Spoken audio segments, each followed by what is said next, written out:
উপস্থিত সম্মানিত পেশাজীবী ভাই বোনেরা, আমরা দেখেছি কয়েকটা রাজনৈতিক দল হঠাৎ করেই দেশে পিআর বা সংখ্যানুপাতিক নির্বাচনী দাবি করছেন বা দাবিতে সোচ্চার হয়েছেন। বাংলাদেশে সংখ্যানুপাতিক নির্বাচনী যে ব্যবস্থা প্রবর্তনের অর্থ কিন্তু রাষ্ট্র এবং রাজনীতিতে বিচ্ছিন্নতাবাদ, ফ্যাসিবাদ, চরমপন্থার বিকাশের পথ সুগম করে দেওয়া।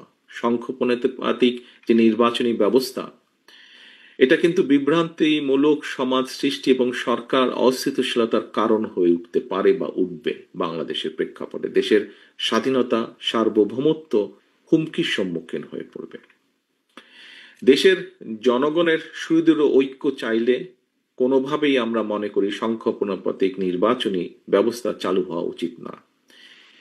এই ধরনের দাবি উত্থাপনের বিষয়টিকে কোনো কোনো দল গণতান্ত্রিক অধিকার হিসাবে দেখলেও, বিবেচনা করলেও দেশ এবং জনগণের স্বার্থে বিএনপি বাংলাদেশকে সংখ্যানুপাতিক যে পিআর সিস্টেম, এই নির্বাচনী ব্যবস্থার জন্য উপযোগী নয় বলেই আমরা মনে করি।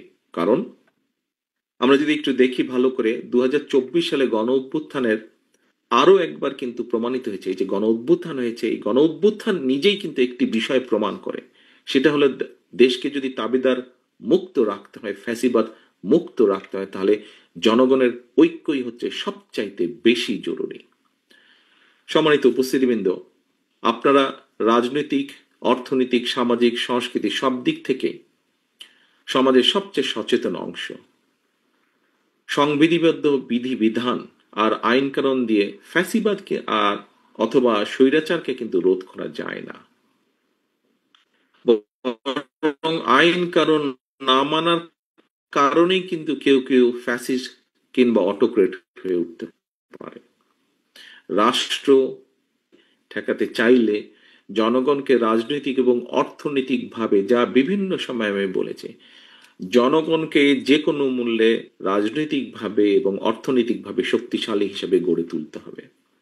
রাষ্ট্রে জনগণের সকল প্রকার গণতান্ত্রিক রাজনৈতিক অধিকারের চর্চা এবং প্রয়োগের সুযোগ নিশ্চিত করতে হবে। জনগণ যদি ক্ষমতাবান থাকে, জনগণের রাজনৈতিক অধিকার প্রয়োগের সুযোগ জারি থাকে, ফ্যাসিবাদ কিংবা স্বৈরাচার ঠেকানোর জন্য জনগণের ঐক্যবদ্ধ শক্তিই যথেষ্ট। জনগণের ঐক্যবদ্ধ শক্তিই যথেষ্ট। রাষ্ট্র পরিচালনায় জনগণের ইচ্ছা এবং শক্তি কার্যকরভাবে প্রতিষ্ঠিত করার জন্যই কিন্তু বিএনপি বারবার জনগণের সরাসরি ভোটে নির্বাচিত প্রতিনিধিদের কাছে, জনগণের কাছে দায়বদ্ধ জবাবদিহিমূলক গণতান্ত্রিক সরকার প্রতিষ্ঠার দাবি সেই প্রথম থেকে বিএনপি জানিয়ে আসছে। উপস্থিতিবৃন্দ, কিছু কিছু ক্ষেত্রে খেয়াল করলে আমাদের কাছে মনে হচ্ছে, আমরা দেখছি মানুষ কথা বলছে, বিভিন্ন শ্রেণী পেশার মানুষ।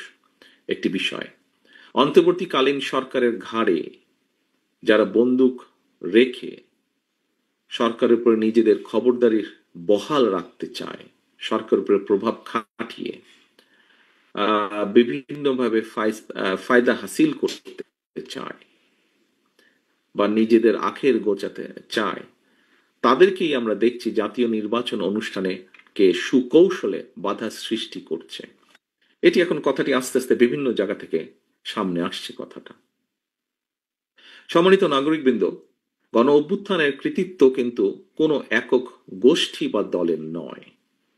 এই কথাটি প্রথম থেকে আমি এবং বাংলাদেশ জাতীয়তাবাদী দল আমরা সকলে বলে আসছি। সকল শ্রেণী পেশার মানুষ একটি গণতান্ত্রিক বাংলাদেশের জন্য জীবন দিয়েছে। অধিকাররা মানুষ নিজেদের অধিকার প্রতিষ্ঠার জন্যই গণ অভ্যুত্থানে অংশ নিয়েছিলেন। নিত্য নতুন রাজনৈতিক হিসেব নিকেশ কিংবা রাজনৈতিক মেরুকরণের আড়ালে আমরা গণ অভ্যুত্থানের সকল শহীদই প্রাণের আত্মত্যাগের কথা যেন ভুলে না যাই। প্রতিদিন বিভিন্নভাবে নিত্য নতুন দাবি আসছে, কিন্তু শহীদদের যে আত্মত্যাগ, এই বিষয়টিকে যাতে এইসবের ডামাডোলে যাতে আমরা ভুলে না যাই। এখানে শহীদের কয়েকজন শহীদের স্বজনও কিন্তু এই কথাটি বলেছেন, তুলে ধরেছেন তাদের বক্তব্যে। পরিস্থিতির সুযোগ নিয়ে যারা জনগণের অধিকার প্রতিষ্ঠার পরিবর্তে রাষ্ট্র এবং সরকারে নিজেদের প্রভাব বজায় রাখার জন্য নানা রকমের অপকৌশল করছেন, তাদের প্রতি আমার দলীয় অবস্থান থেকে, আমার দলের পক্ষ থেকে বিনীতভাবে আহ্বান করব আমি, দয়া করে শহীদদের রক্তের সঙ্গে আপনারা বেইমানি করবেন না।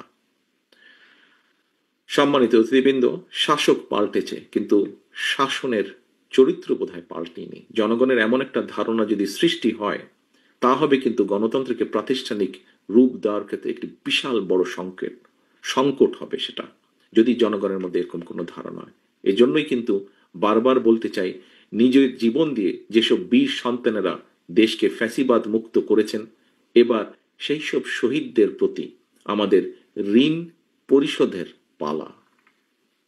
সম্মানিত উপস্থিতিবৃন্দ, 1971 সালে স্বাধীনতা অর্জনের যুদ্ধে শহীদ, 2024 সালে স্বাধীনতা রক্ষার যুদ্ধে শহীদ, কিংবা 71 থেকে আজ পর্যন্ত বিভিন্ন সময় গণতন্ত্র প্রতিষ্ঠার আন্দোলনের শহীদ, এই শহীদগণ রাষ্ট্রীয়ভাবে গ্রহণীয়, স্মরণীয়, বরণীয়। গণ অভ্যুত্থানের সকল শহীদদের প্রতি আমাদের অতল শ্রদ্ধা, শহীদ পরিবারের সদস্যদের প্রতি গভীর ভালোবাসা। সম্মানিত অতিথিবৃন্দ, উপস্থিতিবৃন্দ, জনগণের রায় বিএনপি রাষ্ট্র পরিচালনার সুযোগ পেলে বিভিন্ন রাষ্ট্রীয় স্থাপনা এবং প্রতিষ্ঠানের নামকরণ শহীদদের নামে করার পরিকল্পনা আমাদের রয়েছে।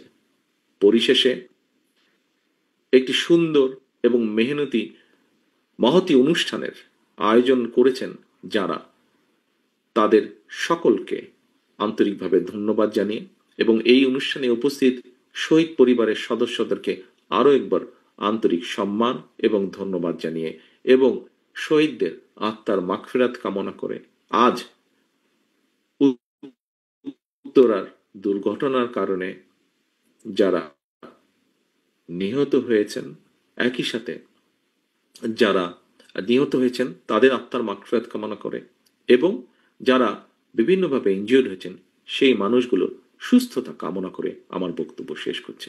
আল্লাহ হাফেজ। বাংলাদেশ জিন্দাবাদ, বাংলাদেশ জাতীয়তা। ধন্যবাদ আমাদের প্রাণপ্রিয়